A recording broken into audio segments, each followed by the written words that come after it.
rest of 2020 is this. We need to slash all TfL, that means bus and tube fares, down to zero. And that way we can get people coming to London for free so they can come in and feel like they can go in and spend and come to work. Those dollars and pounds, or those pounds, add up over time. The next thing I propose us doing is removing the congestion charge entirely for the remainder of 2020. Now, that same taxi driver last night, he said, did you realize that the congestion charge now is 24/7 and on weekends? He said, so now nobody from outside London has any motivation to come in and spend money at restaurants or go out at night. Nobody has any motivation to come in on the weekends and spend money in our retail establishments and promote business. This is ridiculous. This is a regressive way of taxing people. It hurts the economy. We need to remove all that, get people back in town, and really allow people to come to London for free. That's what we need. Get people to come to London for free and to start spending. So again, let's get them on the transport so they feel like they can get on these transportation pieces and again, not feel fear. We also need to get these roads cleared. There is no point in having these COVID barriers out there. There is no science behind it, but nobody wants to step up and make that decision. We need to get to the science and say, is there really a need to go from 3 meters of pavement to 6 meters of pavement for a city that's at 50% capacity? Does that make any sense? While it hurts the economy, hurts our taxi drivers, hurts our retail establishments, hurts businesses from going on in London, meetings taking places as well. So that's what I propose. I think we should really look into this, and that's my thoughts on how we can stimulate the economy. Again, some great questions coming in here right now, and I want to move on to my final point, which is this. We need to get London back to school. School is an incredibly important part of the structure of a community. It really is. It's one of those basic, fundamental pillars of a community is school. And it's not just for the children, and I'll get to that, but it's for the parents. It's so the parents can actually have the freedom to be adults. And that means having the freedom to go work, having the freedom to have their time for their physical fitness, for their mental health, and even for their recreation.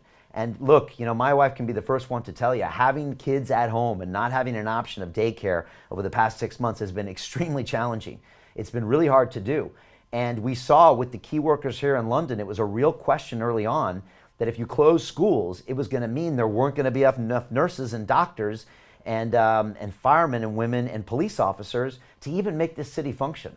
So that's the first level. The second level is the children. This has been a very, very difficult time for children.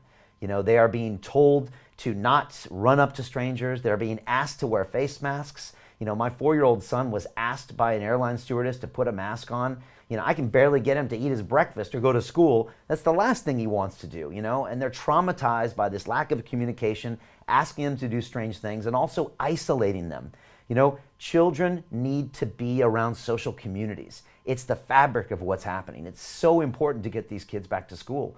And yet there's so much fear out there for why people aren't doing it. And so, just to let you know, a little personal note, I took my son Caden for his first day of school this week on Monday. It was a big moment. It was a little scary. And I think we got a picture here of me and my wife taking him to school. He was really excited. This is before we got to the school. When he got in there, he freaked out a little bit because there was so many new people. And again, everybody was wearing masks and gloves and stuff. But actually, on his second day, we walked him there, and we thought there was going to be a bunch of problems. And he said, bye, and he walked right in. And I took him this morning, and he forgot to even say goodbye to me. He's loving being at school. Even though it's strangers and a strange place, he just loves it because his brain is working. He's got all this new vocabulary, these new social habits, these new people.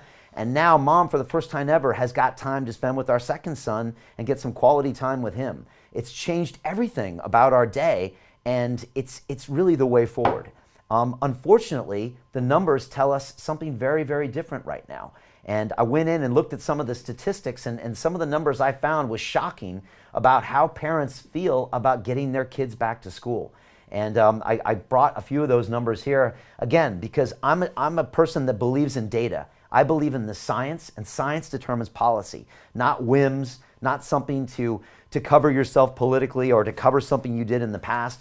I look at the science, and when I looked into it, I really looked at the confidence sentiment about parents when they're asking about sending their kids back to school. And these numbers are going to shock you. 1 in 5 parents in the UK are still unsure if they should be sending their children back to school. But it gets worse. 88% say they would risk a fine to keep their kids at home. They would risk losing money in one of the hardest economic times ever because they're still scared of putting their kids to school. It gets more. 45% of the parents said it's still too soon to think about the children, and 25% are still worried about the health risk of their children. And again, it comes down to the fundamentals. We overdid the campaign of fear, and this has been a disproportionate response to the health concerns, the health crisis. That's what it is. And again, there is no science-based decision-making happening right now. That's not what's happening right now. We are seeing decisions being made and fears that aren't based on the science, and this comes down to a complete lack of leadership from our government, a lack of communication, and inconsistent messaging constantly. And that needs to stop. And so again, my solution is this. We need to educate the public on the actual science, that it is safe for these children to go back to school, that it is safe and important to have them back in school for the structure of this. And I want to get London back to 100% attendance. That's my goal. All children back to school, which is going to help London get back to work. This is what we need. We need people to get comfortable with it. We need to show leadership. We need to show the science that backs this up. And we need to make the parents really feel that this is the best decision, and I know it is. And that's the decision I made as a parent this week. My teenage daughter also went back to school this week, and she's loving it. You know, she really needed that structure. She really needed that social ability. Like I said, it's going to be hard to get Caden not to go to school on Saturday because he loves it so much. Again, the parent structure is back. The teachers are working. You know, the teachers there are so happy to be there. You can just tell. They were like, wow, we didn't even know if we'd ever be back to school. Everyone's bringing their A game. They're functioning. They're getting paid now. They're going to spend money. They're coming back into London. This is all part of the process. And again, I cannot emphasize this enough.